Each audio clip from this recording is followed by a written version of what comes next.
ارے میں کیوں کمزور پڑ گئی؟ میں نے کیوں محبت کے جذبوں کے آگے سر جھکا دیا؟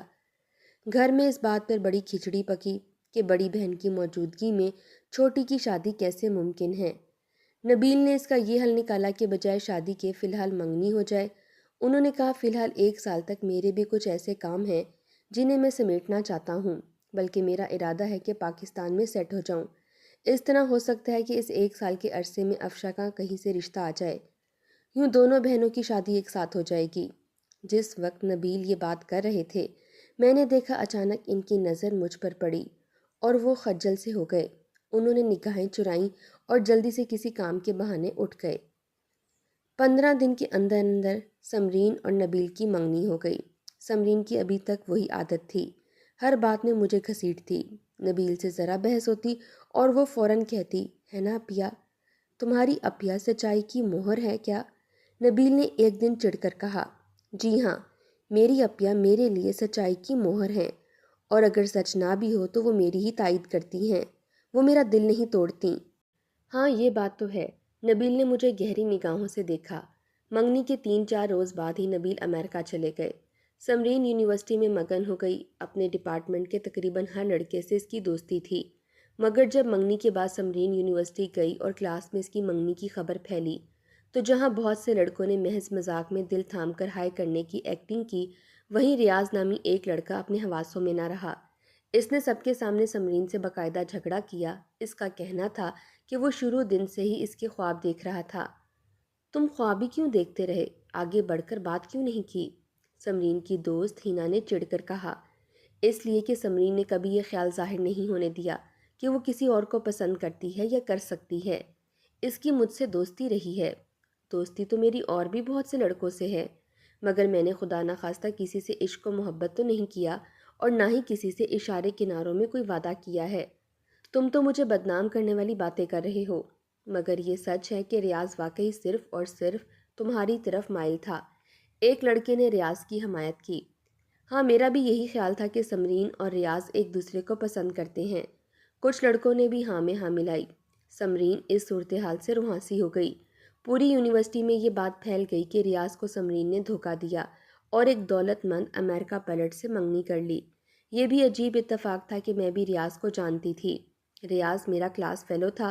وہ کچھ عرصے پہلے جاب پر لگا تھا، پھر جاب چھوڑ کر دوبارہ یونیورسٹی جوائن کر لی تھی۔ وہ بھی ڈبل ایم اے کر رہا تھا۔ وہ مجھ سے بھی بخوبی واقف تھا۔ یہی نہیں 2-4 بار کلاس فیلوز کے ساتھ گھر بھی آیا تھا۔ اس نے حوالہ دیا کہ وہ تو اس وقت سے سمرین کو چاہتا ہے جب اس نے یونیورسٹی جوائن کی تھی۔ یونیورسٹی میں پھیلی یہ کہانی ہمارے محلے میں بھی پھیل گئی۔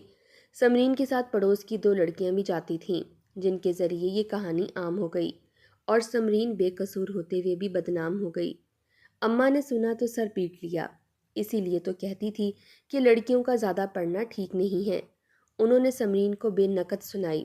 ادھر یہ قصہ عام ہو کر ہر ایک کی زبان پر تھا، اور ادھر نبیل واپس آ گئے۔ سمرین انہیں دیکھ کر خوش ہونے کی بجائے پریشان ہو گئی۔ میں باوجود اس کے کہ جانتی تھی کہ سمرین بے قصور ہے، اس کا انداز ہی اتنا لیے دیے ہوتا کہ کوئی بھی اس کے بارے میں غلط بات نہیں سوچ سکتا۔ ریاض خود عشق کرتا ہو تو کرتا ہو، مگر مجھے معلوم تھا کہ سمرین کے دل میں ایسی کوئی بات نہیں تھی۔ پھر یہ بھی اچھی بات نہیں تھی کہ ریاض اگر واقعی محبت کرتا ہے تو محبت کرنے والے کسی کو اس طرح بدنام نہیں کرتے۔ مگر ہر بات جانتے اور سمجھنے کے باوجود میں اس سارے قصے سے بے خبر بنی رہی۔ میں نے کبھی سمرین سے اس موضوع پر بات نہیں کی تھی۔ ایک دن سمرین نے سارا قصہ سنایا بھی تو میں نے بے دلی سے یہ کہہ کر اٹھ گئی، ارے لوگ تو باتیں بناتے ہی ہیں۔ نبیل نے اعلان کیا کہ اب چاہے افشا کا رشتہ آئے یا نہ آئے، وہ شادی کرنے پر مجبور ہیں، کیونکہ ابھی وہ پاکستان میں سیٹ نہیں ہو سکتے، اور اب دوبارہ اتنی جلدی پاکستان آنا اس کے لیے ناممکن ہے۔ امی خود بھی دل سے چاہ رہی تھیں کہ وہ سمرین کو جلد سے جلد بیاہ دیں، تاکہ وہ کہانی جو خواہ مخواہ مشہور ہو رہی ہے نبیل کے کانوں میں نہ پڑ جائے۔ انہوں نے سمرین سے کہہ دیا کہ وہ فائنل کا امتحان نہیں دے گی۔ امتحان میں بھی صرف 1 ماہ باقی تھا۔ سمرین کو ڈگری لینے کا شوق جنون کی حد تک تھا۔ مستقبل میں اس نے لیکچرار بننے کا خواب دیکھا تھا، جو اس شادی کے بعد پورا ہوتا نظر نہیں آ رہا تھا، مگر وہ یہ بھی نہیں چاہتی تھی کہ اپنی محنت یوں غارت جانے دے۔ نبیل بھی 2 ماہ کے لیے آیا تھا۔ اس نے نبیل سے کہا کہ 1 ماہ کی بات ہے، صرف 1 ماہ کی اجازت دے دیں تاکہ وہ اپنا ایم اے مکمل کر لے۔ یونیورسٹی میں اس کی سہیلیاں مل کر امتحان کی تیاریاں کر رہی تھیں۔ وہ بھی چاہ رہی تھی کہ 1 ماہ اور یونیورسٹی کی فضا میں گزار لے، مگر نبیل کی ضد تھی کہ امتحان تو کبھی بھی دیا جا سکتا ہے، شادی ایک بار ہی ہوتی ہے۔ وہ چاہتے تھے کہ شادی کے بعد 2 ماہ تک پورے پاکستان میں گھومے پھریں، اپنا ہنی مون منائیں۔ اس ضد بحث میں دونوں کے درمیان تھوڑی سی تلخی بھی ہو گئی۔ سمرین کا موقف تھا کہ یہ کیسی محبت ہے، دھونس کیوں جمائی جا رہی ہے، ایک معقول بات نہیں مانی جا رہی۔ بدقسمتی سے جب ان دونوں میں بحث اور تکرار ہو رہی تھی، انہی دنوں جانے کیسے نبیل کے کانوں میں ریاض کے قصے پڑ گئے۔ انہیں سمرین کی یونیورسٹی جانے کی ضد کی وجہ ریاض کا عشق محسوس ہوا۔ نبیل نے ساری کہانی سن کر خاموشی اختیار کر لی اور اپنے طور پر مزید معلومات حاصل کیں۔ ادھر ریاض کو علم ہو گیا کہ سمرین کا منگیتر آیا ہوا ہے۔ وہ بھی ایک سر پھیرا شخص تھا۔ لڑکوں لڑکیوں کے درمیان میں بیٹھ کر کہنے لگا، دیکھتا ہوں وہ امریکہ پلٹ کیسے سمرین کو لے جاتا ہے۔ مجھے معلوم ہے سمرین کے ماں باپ نے سمرین کا رشتہ زبردستی کیا ہوگا، اس لیے سمرین نے میری محبت سے انکار کر دیا۔ ریاض کی یہ بات مختلف لوگوں سے ہوتے ہوئے بالکل مختلف اشتعال دلانے والے انداز میں نبیل تک پہنچی۔ سمرین چونکہ نبیل سے محبت کرتی تھی، بھروسہ اور اعتماد بھی تھا، لہٰذا اس نے کبھی بھی ریاض کی باتوں کو اہمیت نہیں دی تھی۔ وہ اپنے طور پر محض امتحان کی بنا پر نبیل سے کھنچی ہوئی تھی۔ نبیل نے سمرین کی اس سرد مہری کو ریاض کے عشق سے جوڑ کر ایک نئی کہانی بنا دی۔ اس روز ہم لوگ رات کا کھانا کھا کر بیٹھے تھے، امی ابا اپنے کمرے میں تھے، میں اٹھ کر کمرے میں جانا چاہ رہی تھی کہ اچانک نبیل نے کہا، افشا پلیز رکو، تم سے کچھ بات کرنی ہے۔ میں جاتے جاتے رک گئی۔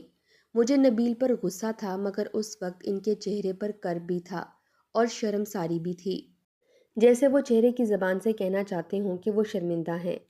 افشا تم ریاض کو جانتی ہو؟ انہوں نے ایک دم کہا۔ سمرین رسالے کی ورقردانی کرتے کرتے سیدھی ہو کر بیٹھ گئی، غور سے نبیل کو تکنے لگی۔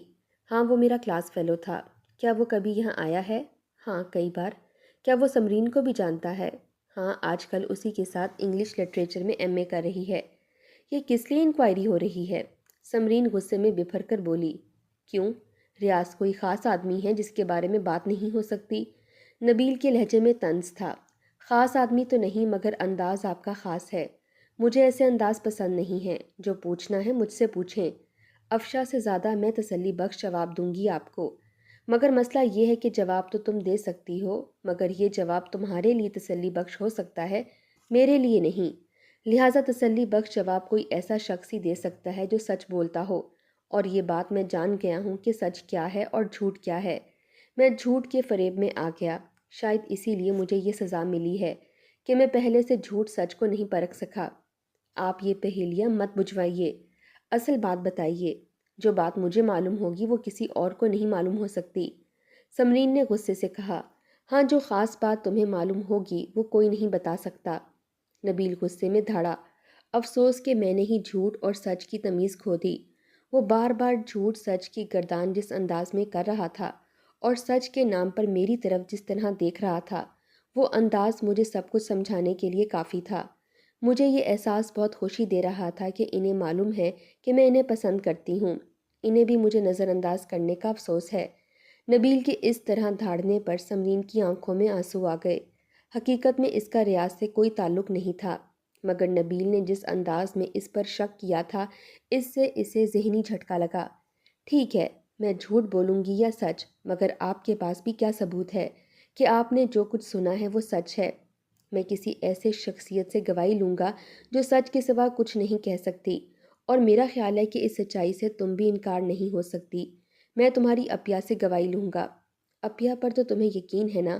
بقول تمہارے بچپن سے آج تک انہوں نے ہمیشہ تمہاری تائید کی ہے، چاہے بات غلط ہو یا صحیح۔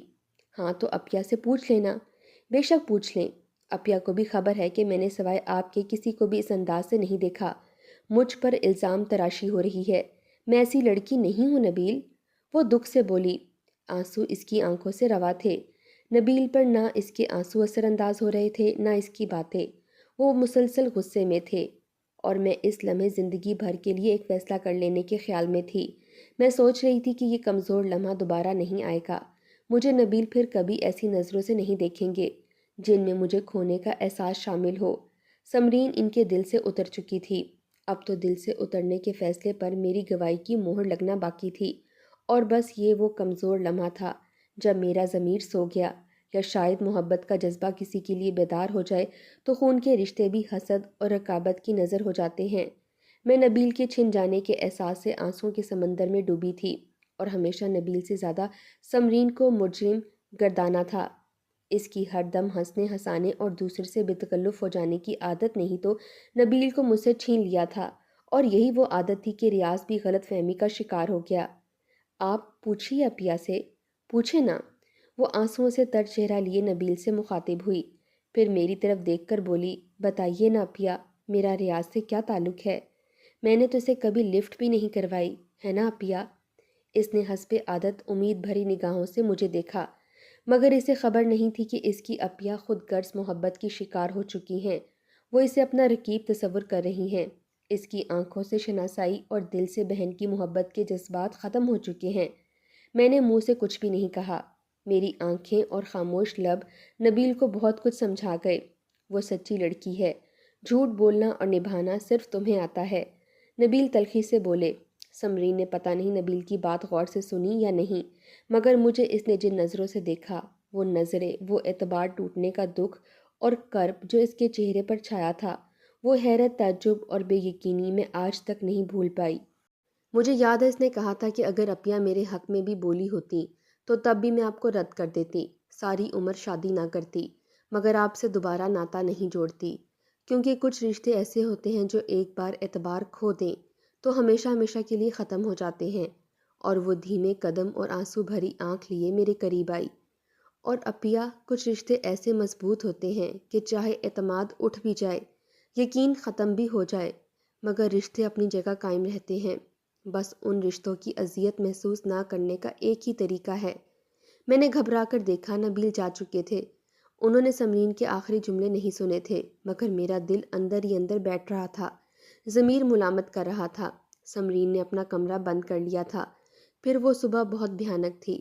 سمرین نے رشتہ توڑنے کا وہ طریقہ اختیار کر لیا تھا کہ اس نے زہریلی دوائی پی لی تھی اور تمام رات تڑپتے بلکتے کاٹی تھی، مگر باہر نہیں آئی تھی۔ مبادہ اسے ہاسپٹل لے جا کر اس کی جان بچائی جا سکتی تھی۔ مجھے یقین تھا اسے نبیل کی بے اعتباری سے زیادہ میری بددیانتی نے مارا تھا۔ ایک بہن کے رشتے کی بے اعتباری پر وہ بالکل ٹوٹ پھوٹ گئی تھی، اور اسے اندازہ ہو چکا تھا کہ در حقیقت میں بھی نبیل کو ہی پسند کرتی ہوں۔ ایک عرصہ خاموشی اور اداسی چھائی رہی، مگر جب نبیل کے جانے میں صرف ایک ہفتہ رہ گیا تو انہوں نے میرے آگے ہاتھ جوڑ دیے، مجھ سے معافی مانگی، اس بات کا اقرار کیا کہ انہوں نے میری محبت کو محسوس کرتے ہوئے بھی سمرین پر توجہ مرکوز کر لی تھی۔ ان کا خیال تھا کہ سمرین نے ریاض سے در پردہ محبت کا راز کھل جانے پر خودکشی کی ہے، مگر میرے مسلسل آنسو بہہ رہے تھے۔ میں جتنا شادی سے انکار کرتی، وہ اتنا ہی میرے آگے ہاتھ جوڑنے لگتے۔ میں اصل بات بتا کر خود کو مزید ذلیل نہیں کر سکتی تھی۔ پھر امی کا بھی دباؤ تھا، یہ بھی خوش نصیبی ہے بیٹا، ورنہ سمرین نے جو کچھ کیا اس کا اثر تم پر بھی پڑتا، اور پڑے گا۔ یہ تو نبیل کی نیکی ہے بیٹا کہ وہ خالی ہاتھ نہیں جانا چاہتا۔ امی نے مجھے سمجھایا۔ دکھ سے میرا سینہ پھٹنے لگا، گویا امی بھی سمرین کو ہی قصوروار سمجھ رہی تھیں۔ مگر قدرت کا شاید یہی انتقام ہے کہ کسی کو موت کا سکون دے دیتی ہے اور کسی کو زندگی بھر نہ مرنے دیتی ہے، نہ جینے دیتی ہے۔ اپنے کیے کی سزا پاتے ہوئے آج 20 برس گزر چکے ہیں۔ قدرت نے اولاد جیسی نعمت سے بھی ہاتھ کھینچے رکھا ہے۔ میرے اندر واقعی محبت کے جذبے نے کبھی بھی سر نہیں اٹھایا، اور میری سرد مہری پر جب بھی نبیل اعتراف محبت کرتے ہیں، میں پتھر کی بن جاتی ہوں۔ سمرین سامنے کھڑی ہوتی ہے نا اپیا، اور پھر میری روح کی گہرائیوں تک کرب پھیل جاتا ہے۔ میں اس وقت کو کوستی ہوں جب ایک کمزور لمحے نے، میری خود غرضی نے، میری بے اتنائی نے، میری بہن کو مجھ سے ہمیشہ ہمیشہ کے لیے چھین لیا، مجھ سے دور کر دیا۔